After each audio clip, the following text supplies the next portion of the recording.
I go to many other schools and it asks the very same question, like how much homework you did. You're not coming here for a function and eating and go.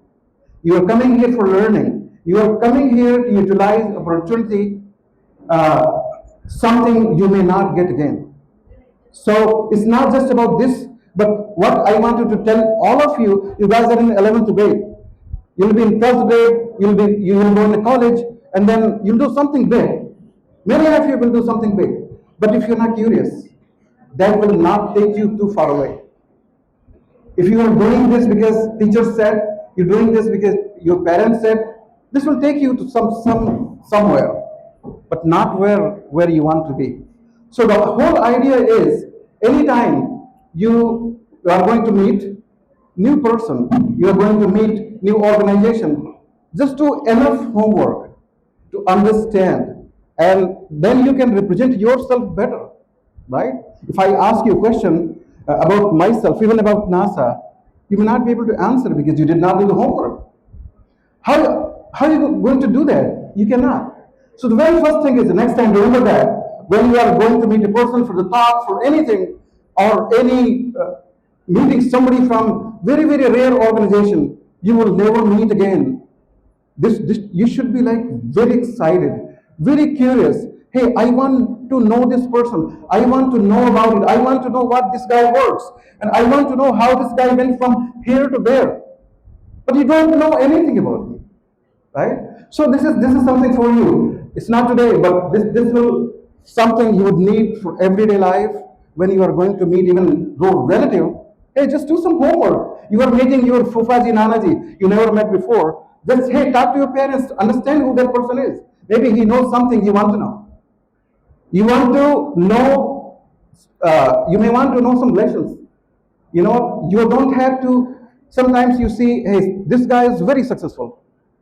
But do you know my history? Where I was, where I am. You see my today, but you don't know my past, right? There might be some things that might help you to strive through your career, your dreams. And as Chairman sir said, and our past president said, and actually, by the way, I met Dr. Kalam. I met him when I was in college in US. He came and had talked, met him, and very simple person.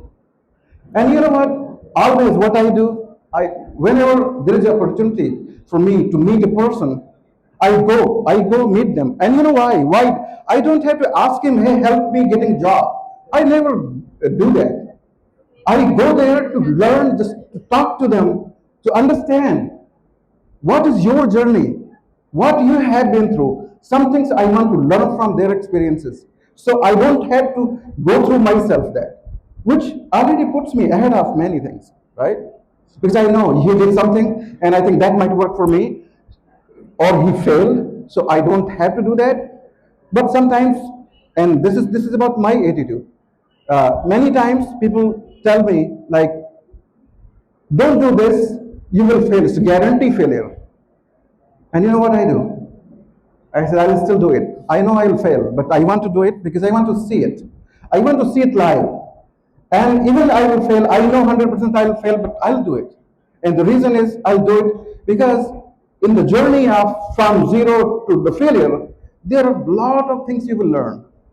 What went wrong? What could go wrong? A lot of things like, if I ask somebody here, somebody tried something, somebody failed, and then they will tell you, yeah, I failed, don't do it. But that person cannot take you the step by step journey where they fail. And when you go through, then you understand. One thing I will say, guys, please keep quiet.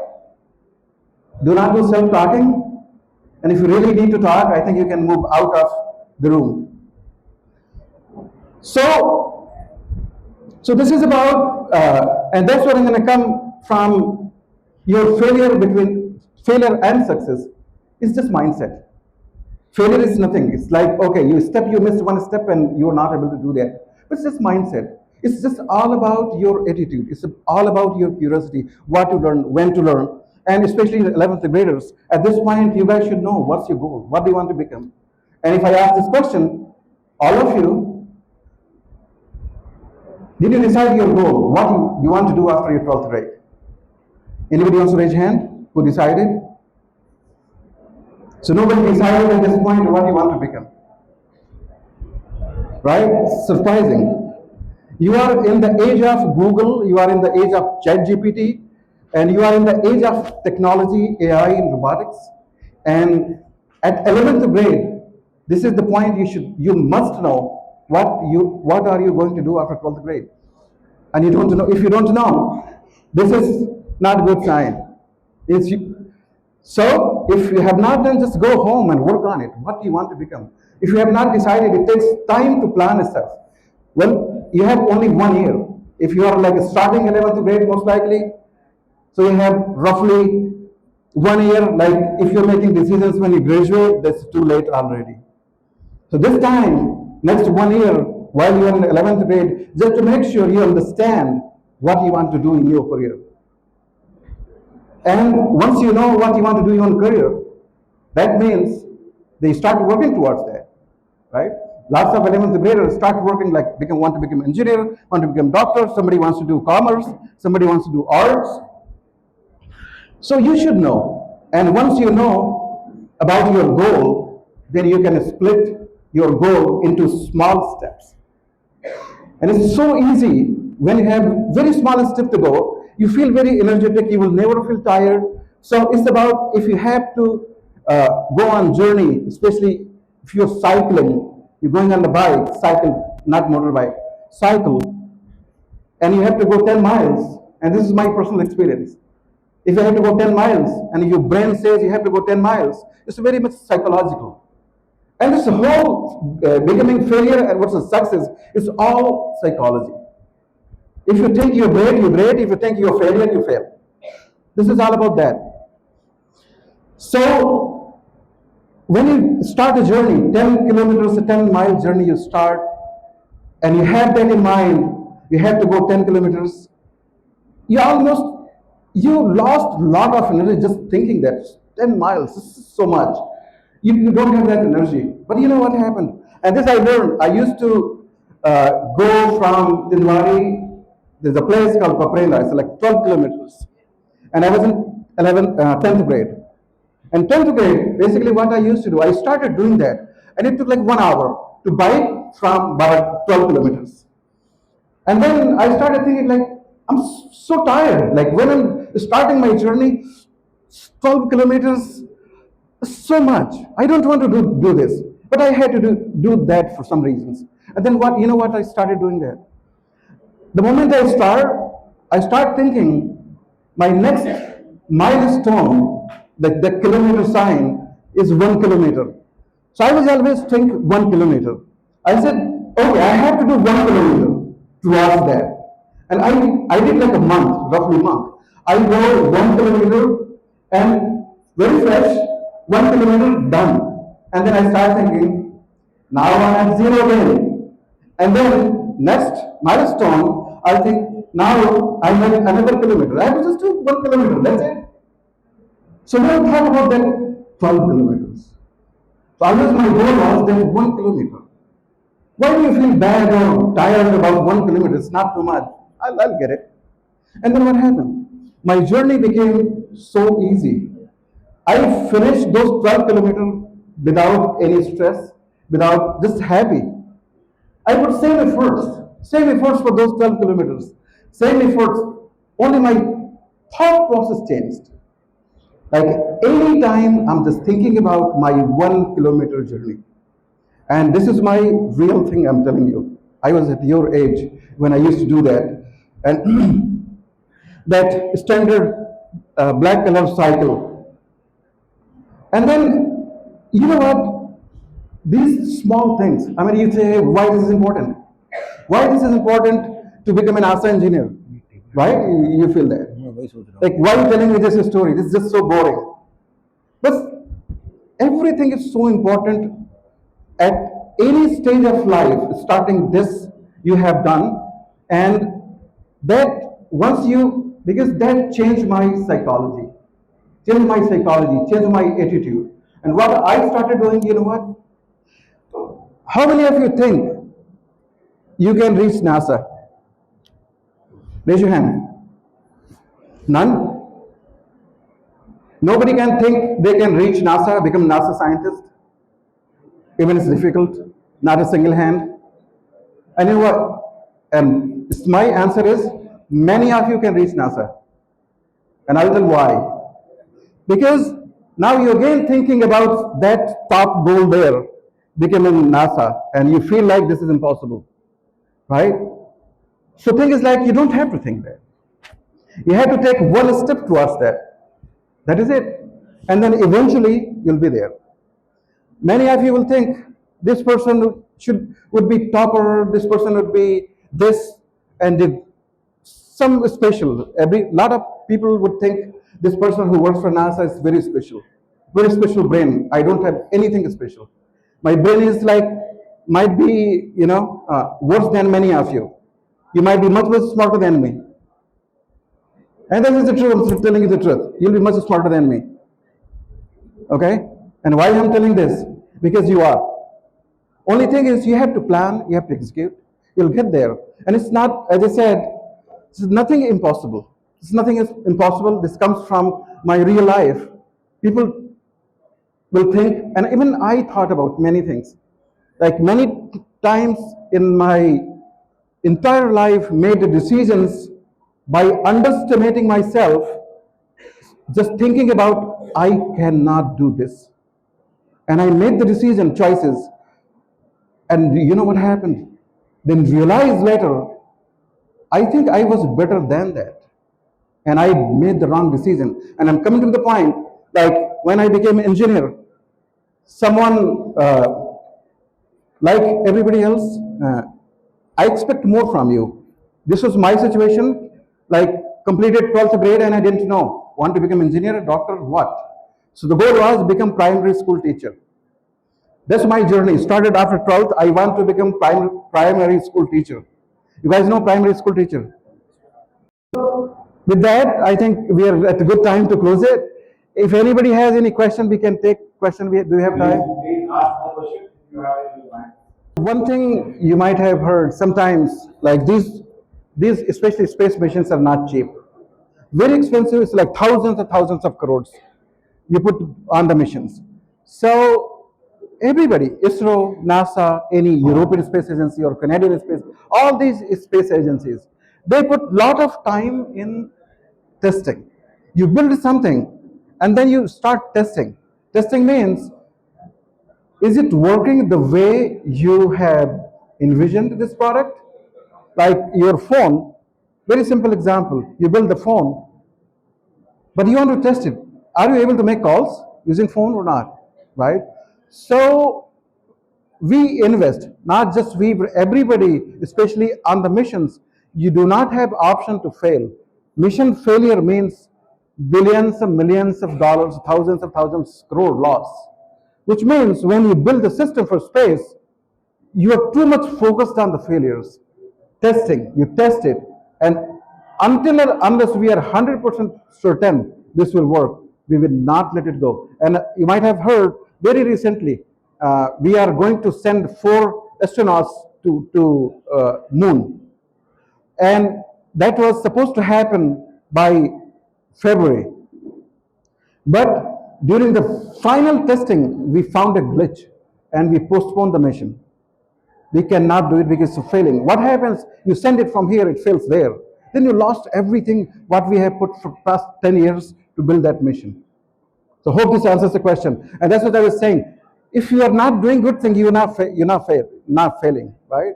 So when you do good things, big things, you will fail. People who do not fail are either they are best or they are not doing anything, right? What is the key point for success? So, as I said, consistency. Your life. Yeah, in my life and in everybody's life, this is something like you have to have it. Consistency. Consistently, you are on it always that time, and plus, like you keep your eyes on inspiration. Inspiration. Like how long you're going to be positive on that thing. Like even your career, you want to become whatever. Everybody cannot become everything, but the thing is like proper planning, your step-by-step execution, And as I said, consistency. Like you came five miles and then you just get tired, then you are done. You're not getting there. Just like you have to be very, very consistent.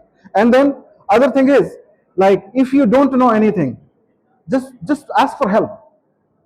Just ask for help. You don't know anything, you are confused or whatever happens. You just talk to your friends, talk to your people, talk to the people who know things. And this is what I did in my life. Like I always go talk to people. Even big people, small people, anybody, nobody's small. Everybody has some kind of unique experience. You will learn. A lot of people used to say, like, why this guy sits always with the senior folks? Like, yeah, I learned from them. So I sit with them, no matter what they are doing. Sometimes my mess worker, I just go sit with them and learn stuff. And some things I learned, maybe a story for some other time.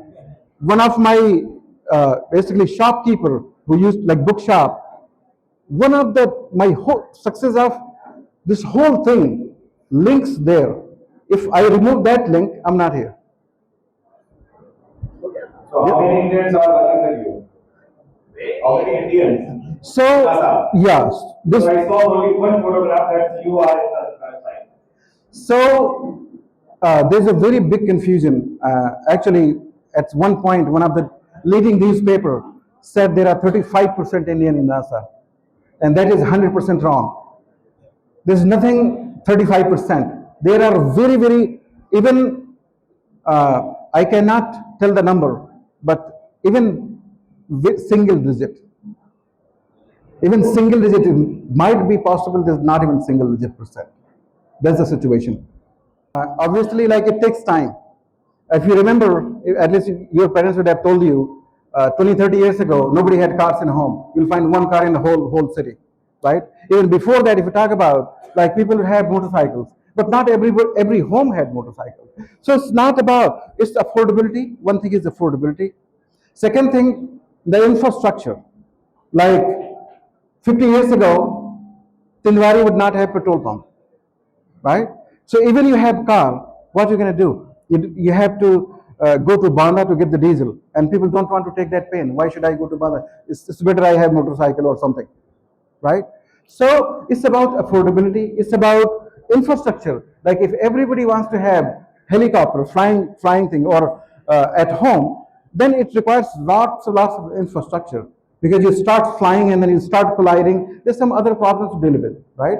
But this is not impossible. One day, the speed in technology we are going, we may have flying cars, and you just fly the car or drive on the road. This is not too distant dream. This will come around. And back to your last part of the question, in order to make your own flying things, this is nothing unusual. Lots of kids during their colleges, even electrical engineers, aerospace engineers, even mechanical engineers, because flying, whatever you call it, drone or you call any other aircraft, basically involves everything. Mechanical engineers, aerospace engineers, even software engineers, electronics engineers, electrical, everybody. So basically that's a teamwork. And you can do it now. That's what I was going to tell all of you guys. Like if you go to United States, go to any government schools. My kids go to government schools. And if you go to any government schools, lot of kids of your age making drones. You'll be surprised, right? But they're making drones, they're flying. And I go for their project judging. So usually I'm judged for the events, like high school events. And kids, I'm surprised. Like these kids going to 10th grade, he has a drone is flying. He can drive. Somebody has robot, built it. So things start from there. AI is my area, by the way. I've been doing AI for more than 15 plus years. AI plays a role everywhere, not just aerospace, but it plays a role in normal human life, like your Google, Gemini, ChatGPT. It started getting into your life. Lots of kids making decisions, asking, I'm nervous, I have this problem. They put in the ChatGPT, what should I do next? A lot of people do that and don't do it. ChatGPT AI is not going to tell you the answer 100% true. That might misguide you. So coming back to aerospace, AI has application everywhere, and it depends on what. So I was talking about robotics. So robotics, and even my team is implementing infrastructure, the core flight system I was talking about, that has built-in feature for AI. And what AI is going to do it, especially for the missions. And aerospace is a very wide area. It's not one thing. So robotics is one thing in the aerospace. There are so many other things. Like for the infrastructure, we have our own chat GPT. We use it all the time. Like, hey, write my report, write this, write that. AI, it's AI. Even my technology reports, even my conference reports, I tell AI, hey, can you write my conference report? I have to give it to my bosses. And it just writes 40-page reports for me because I gave all the data, what it needs to compile, and it gives me the report. So that's the one use. And it's like very good use, very technical use. And it saved my 1 week. Otherwise, I would have taken 1 week to write 40-page report, and I did it like 5 minutes, hardly 5 minutes. Other than that, one other application I want to tell you, like when you go to Mars and Moon, a lot of things like how are you going to find if there's an alien there, right? How are you going to find if there's another object already exists there? You don't know. You're not there. You don't know.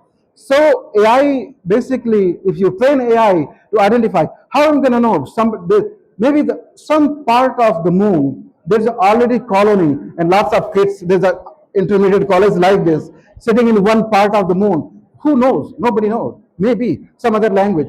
So AI basically, if you train the AI to find if you see any human, if you see any human, just notify us, take the picture, and send it to the ground.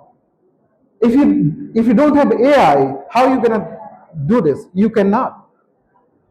So AI basically reduces, it identifies, you know how much it's saved, because then you get some data, then you identify. AI just does it for you, just there, telling you Dr. Ashok Prajapati is just walking around on the moon, just telling you in a second time. So that's why there's so many applications of AI and very key applications. You cannot, at this age, you cannot survive without AI because it's a great assistant and save a lot of time. Time means money, lot of money. Lot of money means you're saving a lot of money on the mission. You're reducing mission cost. That's what comes down to. And if mission cost is above certain level, government gonna say, don't do it. So you understand? It's a full chain. I think. Thank you so much, sir.